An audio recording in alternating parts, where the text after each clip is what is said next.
It's time to welcome you back to the last session of this amazing day of talks. It's a pleasure for me to introduce Professor Dennis Lehmkuhl, who's going to give us a summary of today's proceedings. So over to you. Thank you. And let me start by thanking Joe for putting such a wonderful workshop together, and to all the speakers and the wonderful talks from which I learned an awful lot. Thank you very much.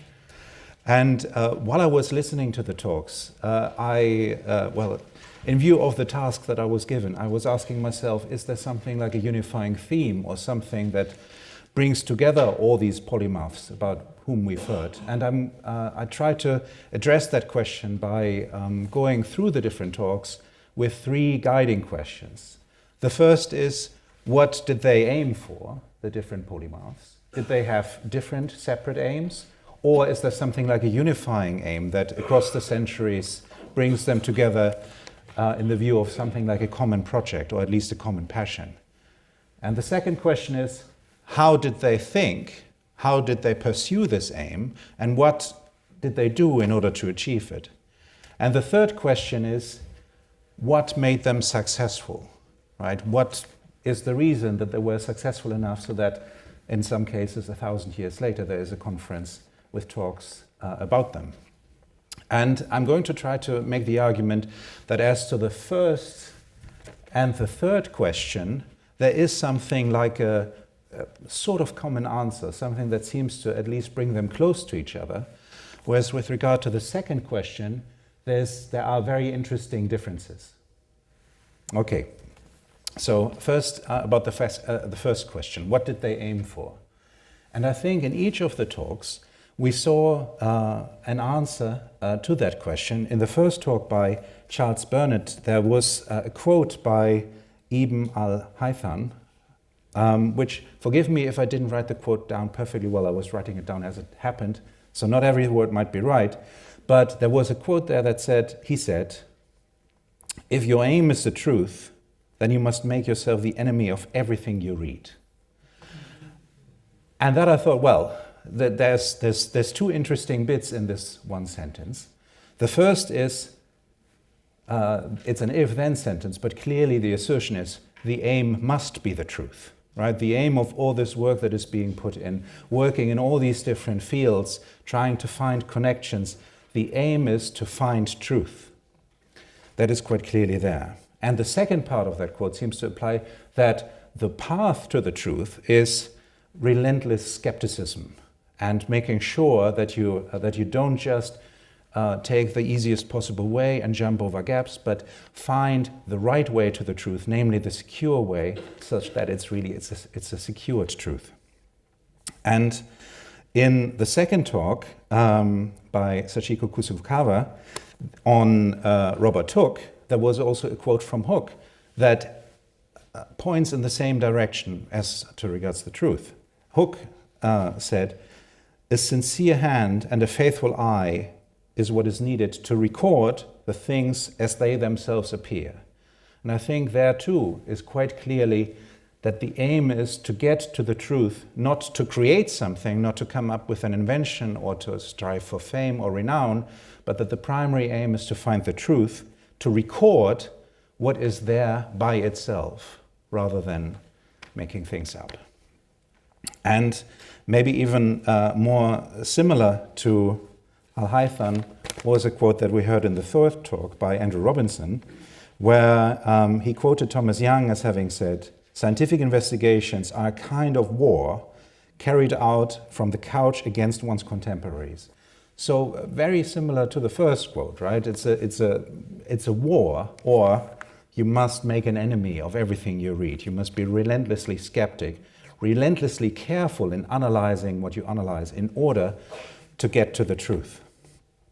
So I think that is at least the beginning of a unifying theme, that all of these thinkers from these different centuries had an intense desire to get to the truth, an intellectual passion, and an energy that allowed them to get as close to it as they possibly could within the skills and the ways of thinking that they had available to them. And that brings me to the second question.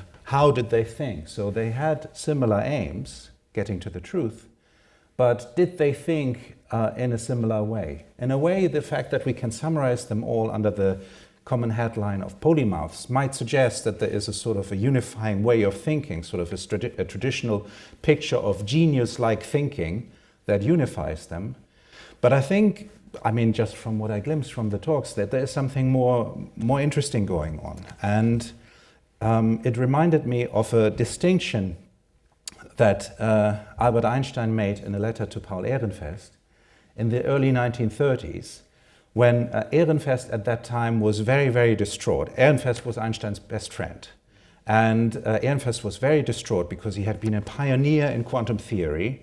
And with the developments of the previous years, since the evolution of the new quantum mechanics from 1925 to 1927 and onwards, he believed that he had continuously struggled ever more to keep up. He felt he did not understand anymore what was going on, and he was blaming himself. Right? He said, I just can't keep up. I just don't understand what's going on anymore. And Einstein wrote him a very consoling letter, trying to make his friend feel better, but also expressing something that I think he really believed. And he said, Paul, don't you worry so much. I have the same problems that you have, and the reason is that you and we are a particular type of thinkers. And that type of thinker is not made for finding things easy. And Einstein distinguished between two different types of thinkers. The first type he mentioned are the virtuosos. And he says, well, that's not us, right? Virtuosos are people like Heisenberg, Born, Euler, and that's the people for whom things come easy, who play the physics, who play with the math as if it's a game, who hear the music without sort of needing to understand every step, who can play with things and put things, arrange them in a beautiful way, who are artists at doing physics or at doing maths. Those are the people who are, if anybody is, sort of geniuses in the traditional sense, people to whom things come easy, for whom it is a game, and who play with the different areas and see connections that other people don't see.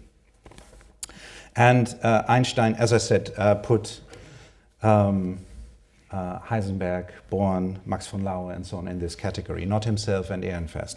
And I think from the people that we've met today, the people who clearly, if anything is ever clear in such judgments, belonging to this category, are Young and Feynman, right? With Young, I'm not as sure, partly because I know much less of him than of Feynman. But Feynman, especially as we saw in the talk we just heard, there was clearly an intense element of playing in it, right? So the way that David Broadhurst was describing it, Feynman was always trying to find a new approach to something, to turn things around as if turning the puzzle piece around in order to assemble the puzzle in a new way. And virtuosos, in Einstein's view, are people who are doing it with a passion for finding things out and with a passion of trying to get closer to the truth, but with an intense joy of the activity itself and with an intense talent. The second category that he distinguished are the principal thinkers.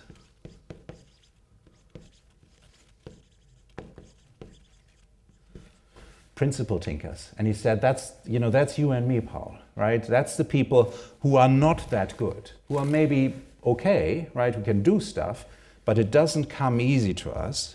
Easier maybe than to people who are not mathematicians or theoretical physicists, but not as easy, nearly as easy as to the virtuosos. And principal thinkers are suffering, right? They're suffering, trying to reconcile how things work together, in Einstein's work in particular, how the relativity principle could work together with the light principle, how gravity could work together with the generalization of the relativity principles, an intense suffering until you finally see the light and see how everything fits together. And the principal thinker is not one to whom the music comes easily, but who has to go through it slowly and ever more slowly and to suffer in order to get somewhere, And one thing that was interesting is that Einstein said, but the good thing about it is, just like you and me, Paul, as principal thinkers, we envy the virtuosos so much.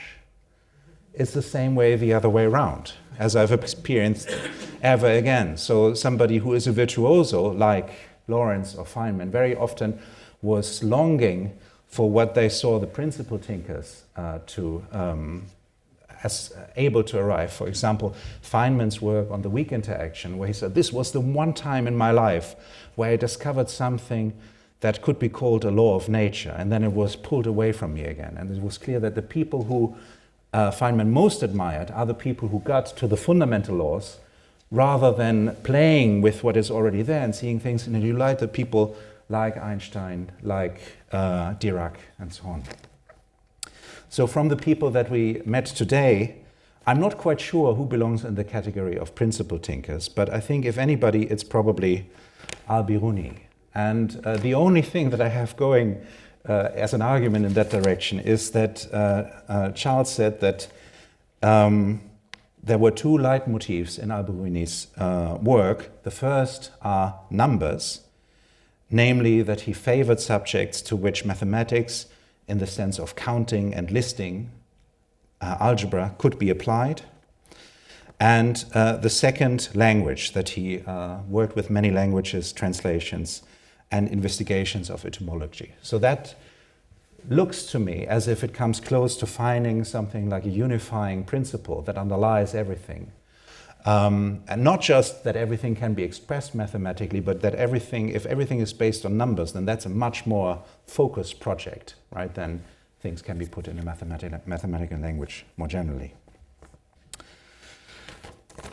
But I also, while I was listening to this, so up until today, I was thinking in this distinction, right, when I'm reading the works of physicists, mathematicians, natural philosophers, who is a virtuoso and who is a principal thinker. And while listening today, I found that, well, at least one person did not clearly, to my mind, fit into any of those two categories. And so I thought, well, maybe Einstein was missing out on a third category that is needed to classify polymaths or interesting thinkers more generally. And that third category could be craftsmen. And that's a category that I thought of when I heard the talk on Hooke, because I thought, well, Hooke is neither very clearly a virtuoso, especially when one compares him with many of his contemporaries, right? He's not looking, and he's also not clearly a principal thinker, not clearly going for the most general law of nature that you could find, but looking at very particular things like springs and putting a lot of detailed work in the drawings that he made, right? A lot of patience, a lot of determination needed, and a sort of a temperament that leans itself to being happy about the finished project, even if it's a singular product rather than a great unifying principle. And so I think that's the third category of craftsmen to which it's a hypothesis, Hooke might belong.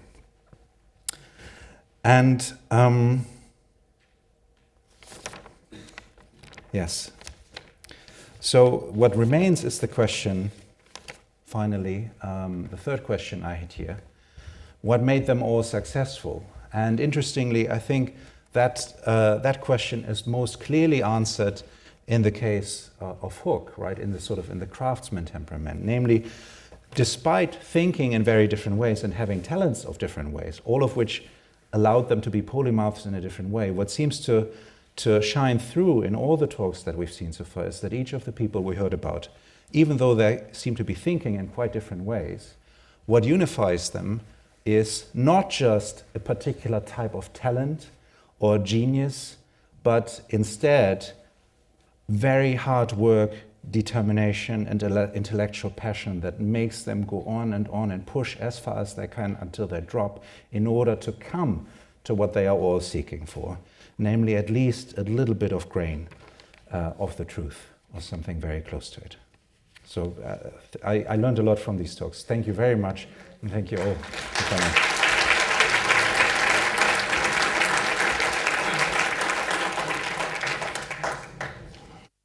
Thank you very much I think that's really a nice idea to think in various kind of ways how we can put some of these people together in one group and, you know...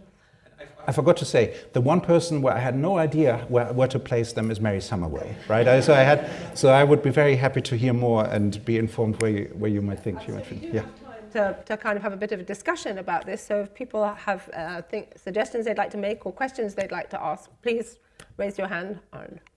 So I'm going to ask this question on the principle of attacking what I've just been told, which I thought was an extremely interesting way of analysing them. I think it was sort of slightly constrained by the talks themselves, which inevitably could only focus on a very small aspect of people who were by definition polymathic. You can't fit polymaths into half an hour.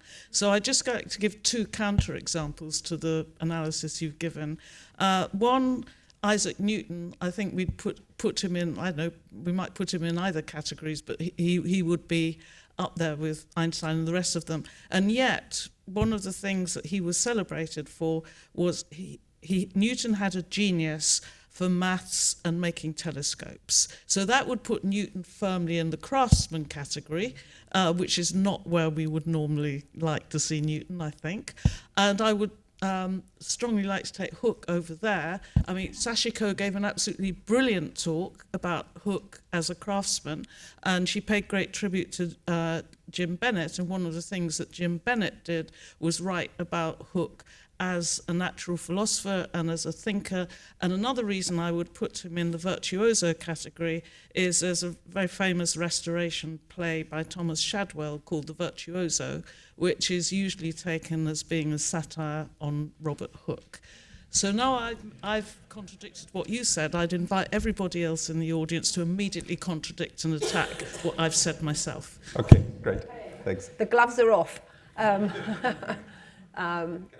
Yes. On Newton, so when I thought also, I mean, Einstein, I would defend to the death that Einstein only belongs in this category and not, as many people would expect, in the virtuoso category. Newton, I'm less sure, partly because I know him much less well. But I would be perfectly happy to say, well, maybe there, from time to time, every few hundred years, there is a singular thinker who's a master in all three categories, right? And otherwise, even people who we think are, and I think with good reason, are in the same category in terms of importance, like Einstein, nevertheless might just be masterful in any one of those categories. So that, so much as Newton. But I look forward to hearing more about Hooke in particular. Yeah. You asked three questions, and the first one was what they aimed for. And your way of summing up all this polymaths were, they were searching for truth. But truth is really a religious term or philosophical term. Do we search for truth in science? Or in science, we are very sensitive for something is true or not. They are completely different concepts. In science, yeah, we have theorems and or theories, and we know they are theories because we allow them to evolve. If we are searching for truth, they'll be fixed. And in science, nothing is fixed. Maybe the old polymaths were searching for truth, but the new ones, which we do not have in modern time polymaths, they are not searching for truth because we don't have truth. I wonder what would you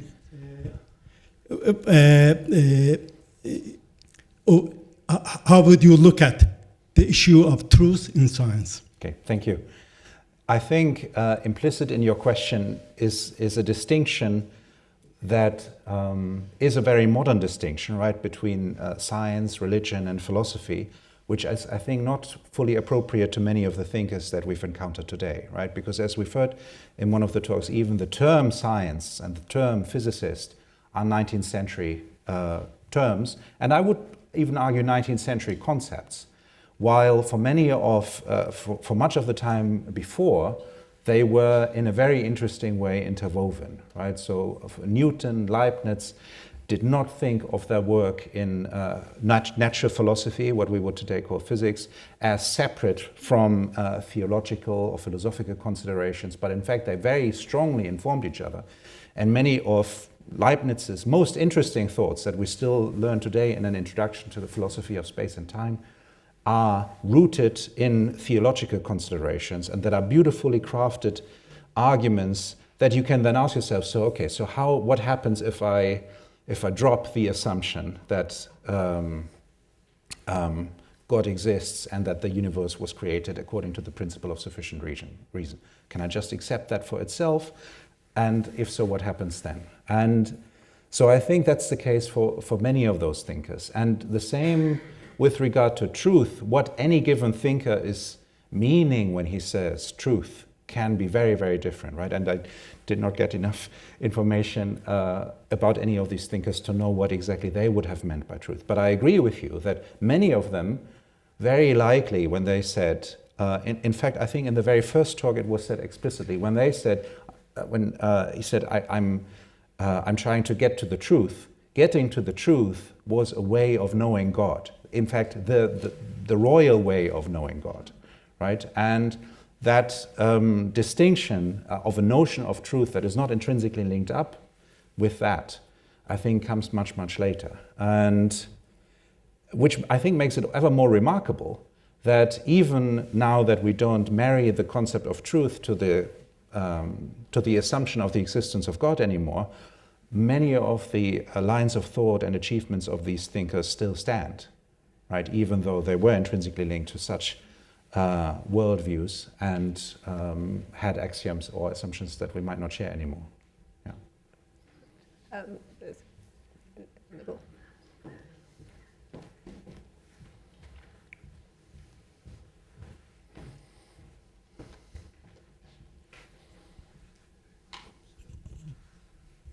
I just want to say what struck me most powerfully about all of the talks is how important art is in, I think, at least 4 out of the 5 of the polymaths we were looking at, and how that really strong understanding of art as well as science has maybe developed their understanding or creation of a polymath.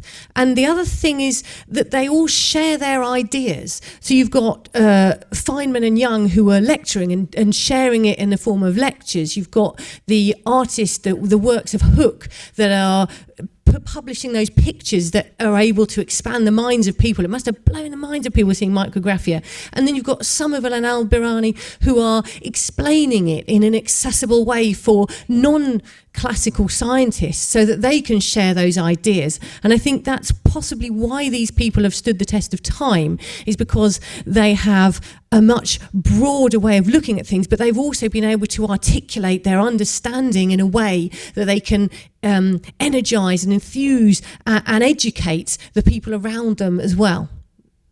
I don't know if you want to add to that.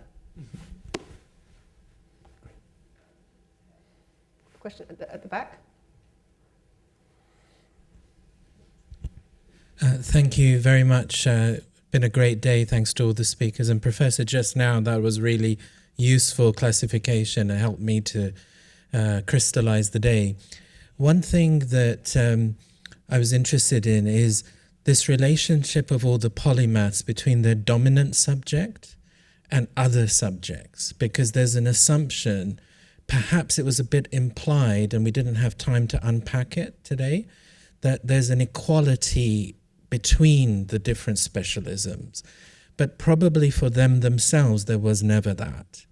And if you're starting from a particular specialism which is dominant and then having secondary specialisms which are less dominant, then how does that work? And one of the things about your classification is I feel there's a lot of deliberateness in there. And I'm wondering whether it's only in the dominant specialism that there's deliberateness, and in the secondary specialisms, they're almost accidental geniuses sometimes as well, and there's more of a spontaneity. I wondered what you thought. Yeah. I could imagine that they might, in the narrow sense, whatever exactly that is, be only geniuses in the primary specialty, and that's sort of sips over into their neighboring interests, right? So again, I don't know as much about Hooke as I would like, but I would think, okay, so if he is clearly an incredibly strong physicist and a very competent artist in drawing and penciling, I'm not knowing enough about art. I would not be surprised if somebody would say, well, yes, and that makes him that is very important for his physics, informs his physics, and is very interesting in how it informs his physics. But one should not go so far to saying that he's equally strong as an artist as he is as a physicist, right? Rather, this secondary specialization helps him in being a strong physicist of a particular kind. I think that may be very different for others. Whereas, so for Young, for what I've heard, he might have been equally a virtuoso in different ways. And then the question is, how exactly does this work? Are these, in a sense, separate talents that sort of combine each other in one person? Or is there sort of a root talent that draws on which his work in both disciplines or subjects draws? Right? But even there, I'd be very careful, because even the distinction between this subject versus this subject versus this subject is quite often a modern projection, right? The distinction between Young's work in physics, narrowly conceived, versus physiology. I don't think at his time there would have been a clear distinction between the two. Time for one more question down at the front. Thank you very much. I feel I have to stand up for Hooke here for a moment. Yeah, but I find your classification interesting, because, in fact, in the absence of an industry of scientific instrument makers before, say, the middle of the 19th century, everybody who wanted to do any experiments actually had to make their own instruments one way or another. And so I feel that just bracketing out that aspect of Hooke's manual virtuosity perhaps is somewhat misleading. And as Patricia mentioned, Newton would go in that category, so would Galileo for that matter. So that maybe that's not that helpful, but that's just, I feel that Hooke would be mortified if he was called a craftsman. Fair enough, and I'd be very happy for him to be moved into a different category. Okay. But just to say, I didn't mean craftsman in the narrow sense of an instrument maker, right? I didn't mean craftsman in the narrow sense of an instrument maker, but rather as a particular way of thinking also, right? Being focused on particular, if you want, exemplars of something like the spring, or particular systems that you study to the utmost precision that you can in order to learn from them, rather than remaining in the abstract and looking for great unifying principles. So more a sort of a craftsman way of thinking, rather than in the literal sense only building the instruments. Okay. All right. Well, I think at that point we will thank you very much for giving us a very nice summing up, and certainly something to think about and to discuss in the future. So thank you very much.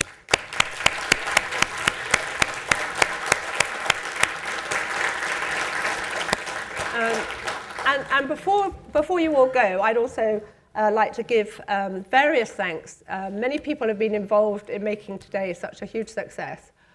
St. Cross College and an alumnus from St. Cross College who helped to fund this event, the Mathematical Institute here in Oxford, the speakers, without whom we wouldn't have had a fantastic conference, but perhaps most of all Joe Ashbourne, who's brought this all together and made it just such a fantastic day. I know my head is buzzing, and I'm going to have lots of interesting conversations with lots of people afterwards. So I'd like to, I think, a very special vote of thanks to Joe for making it such a great day.